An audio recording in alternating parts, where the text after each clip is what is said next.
Welcome to another one of my car reviews from Automation Competizione. I'd like to start by apologising for the last sort of week and a bit. I've had a number of significant changes in my life, which I've sort of had to take some time to resolve. So anyway, without further ado, let's get on to the reviews of the next four cars. The Dimitri Waltz Executive Long Wheelbase by Driver 2900 is an ugly duckling with a well-designed and thought-out process. The transverse-mounted all-wheel drive V10 is smooth and ensures great interior room, enhancing the demographic score of this car. The Dimitri Waltz waltzes along in a smooth and refined fashion thanks to comfort-tuned suspension.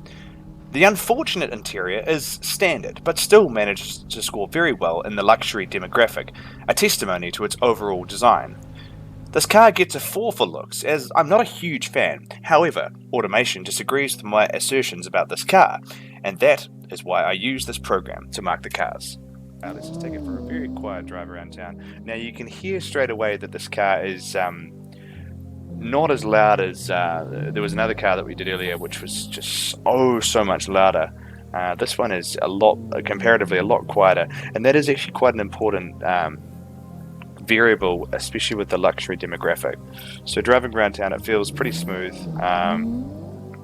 It won't be the best on the track, this car, or the fastest, but it certainly feels very easy to drive around this town right now, even though it's quite a tight wee sort of section of corners. One of the things that I struggle with about BeamNG is when you're doing this kind of challenge, when you're driving through lots and lots of different sort of tight lefts and rights, you really do need a dual screen setup or a VR setup, because otherwise it's really hard to you're very much guessing as you go around. So this is one of the reasons why I sort of follow a sort of continuous repetitive route, because it saves myself the embarrassment of crashing into walls as I go around. But this car feels extremely sort of stable. This is actually a really well designed car.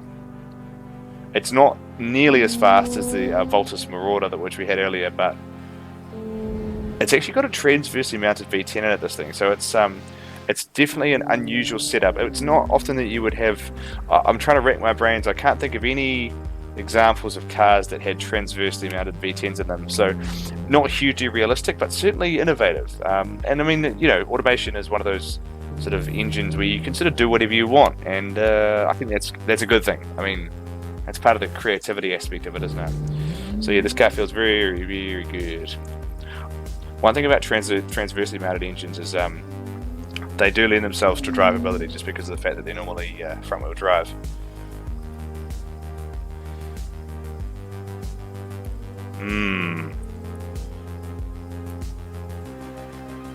Oh, it does sound pretty good. Oh, woof. Goodness me, it doesn't have a whole lot of stability there. Let's take it around here and see how it looks going through the world of the mansion.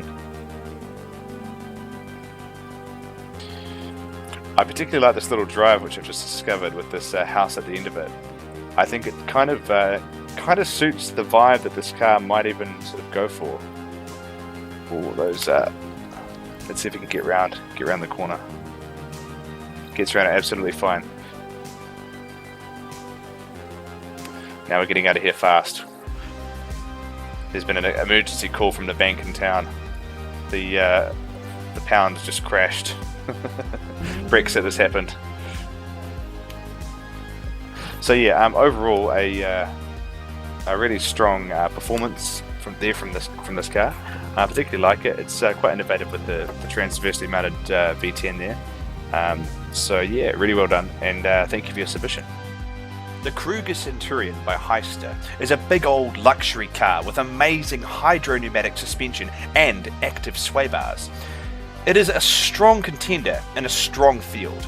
The overall impression of a dry, sophisticated corporate car is entirely appropriate for this challenge, and I absolutely love it. It gets 5 points for looks on the basis that it really captures the look of this challenge. It is a 4-litre inline-6 turbo with multi-point fuel injection, producing a whopping 471 horsepower. A fantastic entry by Heister. Alright, here we are in the Centurion 5, so let's take it for a quick slow drive down the mountain. Oh, that's scraping. Now, for some reason, the model has unfortunately, essentially, it's. I don't know what's happened. I think it might have been partly to do with the software update, but basically, this car has got a real issue, and it's like scraping along the floor. There's something scraping. I don't know what it is for the life of me because I can't see it. When you look underneath the actual model itself, there's actually nothing there, but it is affecting the handling quite considerably, as you can sort of see. But it's a real shame because this car is a really, really good-looking piece of engineering, and it has a really good feel to it. Just the reality is, though, it's really hard to drive around the town because there's something scraping, and I don't know what it is. It might be the exhaust manifold.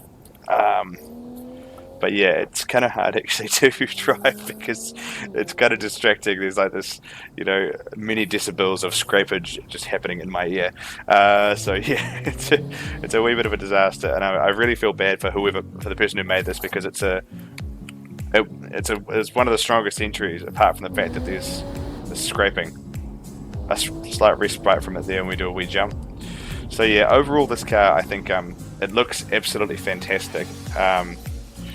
It handles like a boat, but that's kind of what's to be expected in this contest. So, a really strong entry. Just really unfortunate that essentially automation has kind of cucked the person that made this model.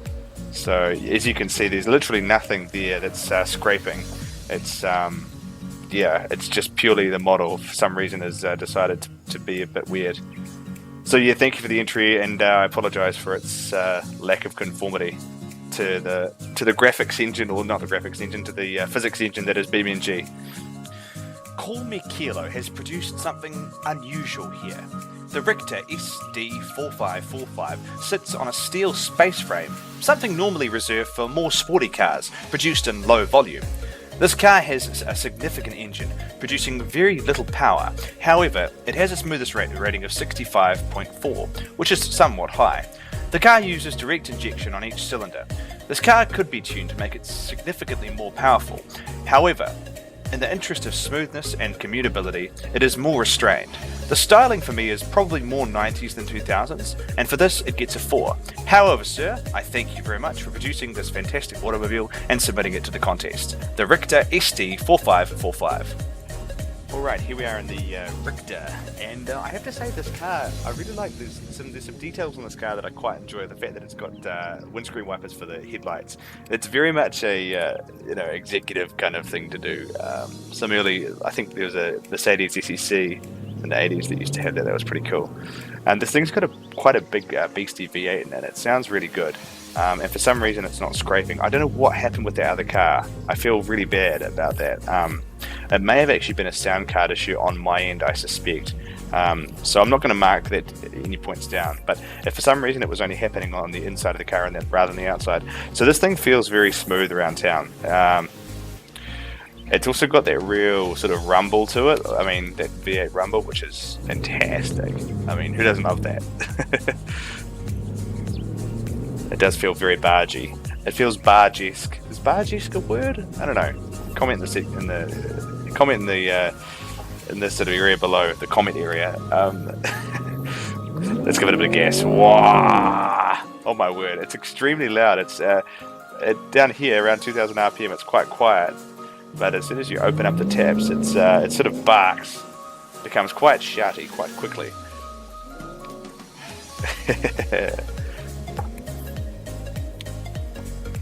Good car actually. It handles surprisingly in a surprisingly agile fashion for something that's quite large with a massive V8. It's got ventilated brake discs all around, which is really useful for stopping. Not the fastest competitor, but it's certainly got a certain sort of je ne sais quoi, a certain style to it, which I quite like. Yeah, I mean this car is it's certainly well engineered. It feels good. Feels planted. Oh, not then it didn't. Right. So yeah, overall, an impressive entry. Easy to drive around town, and a really nice big V8 engine in this entry, which I think any petrol head can appreciate. So well done. The 2001 Voltus Marauder is a gender-confused child of a night of heavy drinking by Medgalo. He was evidently drinking a good-looking drink because this car has excellent looks.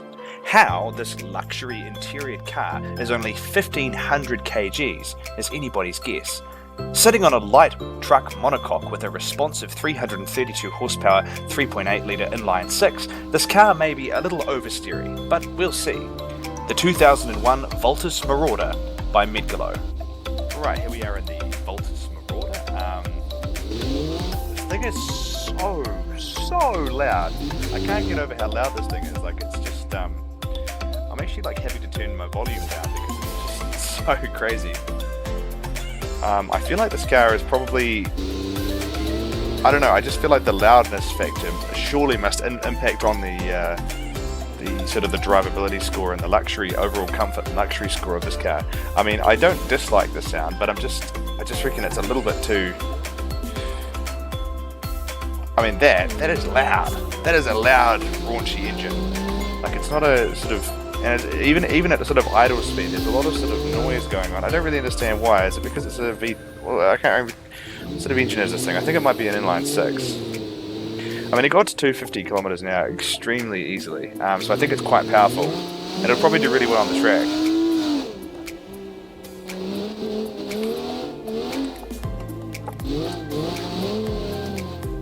Oof! Oh, I stopped that one up. It's crazy. One of the things I'm sort of quite fascinated by is the G-force meter down in the bottom of your screen there. Even when you do a little touch, it just shoots way past 2G. So it sort of gives you some perspective on how much sort of impact and sort of whiplash damage a human body must experience in any sort of crash, even a tiny little one.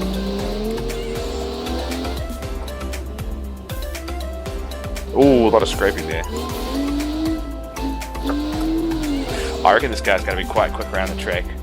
I do get the feeling that it's going to be quite quick. There's not a whole lot of body roll with this thing.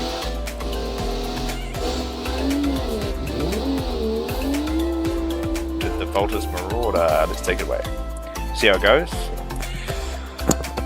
Now this car is, it felt initially stable, but once it gets under power, it can be a little tail happy, that's for damn sure.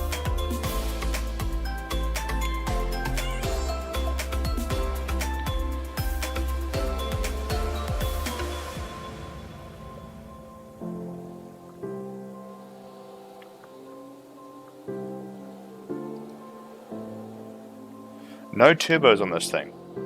A naturally aspirated inline 6. It's quite an interesting choice to have for this type of challenge, this type of design challenge.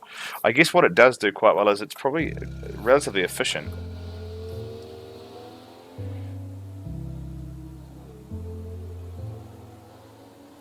There we go, that's how it's done. Right, let's just brake a little bit. Yeah, a lot more confidence with this car. 140 there, which is pretty good for this challenge. What? This car's definitely quick. Right, hard on the brakes.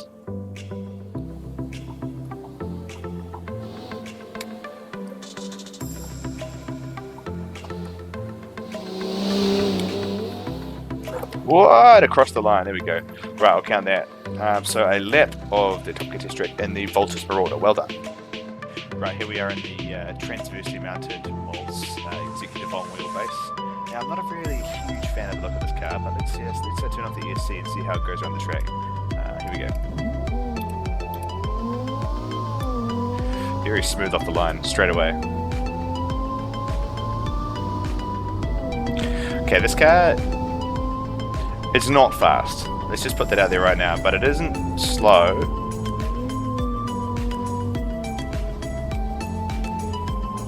But the drivability factor is just so much higher because of the front-wheel drive aspect of it. The reality about front-wheel drive cars is that they are easy to drive. There's no skill required. There's not as much skill required, that's for sure. Like, understeer is safe. which kind of means it's almost a bit hacky to have a front wheel drive car. I mean, it's not, because in terms of like drivability and engineering time and sort of interior space, they are objectively faster. Well, no, not faster, just better. There's no massive sort of gear shaft drive like down the middle. The only real issue that they have is sort of utility, like going off-road and that kind of thing. They're not great for that. But they are just a lot easier to drive around a track, as I'm currently demonstrating by the apparent ease with which I am driving this around the track. Oh, so much understeer there though. But understeer is a lot easier to judge for an amateur. So this is my first time driving this thing at sort of at pace around a track. And you can see that it's a lot easier. So yeah, 5 points straight away there, just because of the fact that it's went around the track the first time. Good job. Right, so here we are in the Centurion taking off the line. Now I have to confess that for this particular voiceover, I'm not actually driving while recording myself, because the scraping in this particular video just got to me, and I had to actually just not speak it. I said just focus on driving, and then I had to mute it. Which is a real shame, because I mean, I think this car it's definitely one of the strongest contenders in the field. I mean, there's a number of you that have submitted great cars, and I think this is one of them. It feels really good, apart from that one glitch, which is caused by something that I suspect is beyond the submitter's control. Having said that, you can see that it's relatively poised. It did take quite a number of attempts to get around in this car. I suspect that's partly to do with something potentially scraping on the ground and causing it to have a sort of weird sort of center of gravity that sort of likes to spin on itself. But yeah, you can see here that I'm being quite sort of conservative going through the bends there. But 140 kilometers an hour through follow through, and yeah, up to 100, almost up to 170 there. So a quick car, a very quick car, but not a sporty car, more like a barge. So yeah, coming in slowly here, 100 k's an hour, just really tentative. I think this is about the 5th or the 6th attempt, so it was a pretty hard car to get around. And there we go across the line at 133, the same as an Vauxhall Astra VXR.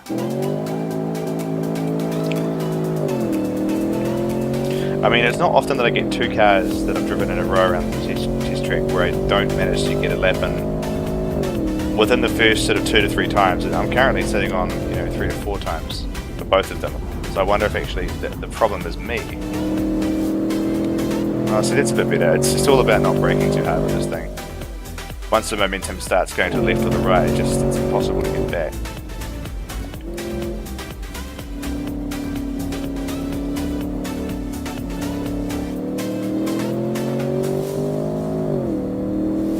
I'll be interested to see how fast these things are going around the track, because it's really hard to tell when you're driving what the time is going to be like.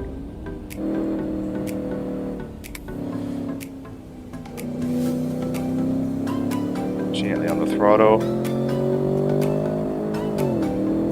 Naturally aspirated engine, it doesn't even have a turbo, and yet it's still so hard to control. I don't really understand why. Now I've got to be very careful going through here, braking even. Back up to speed, and please God, let me not spin out here.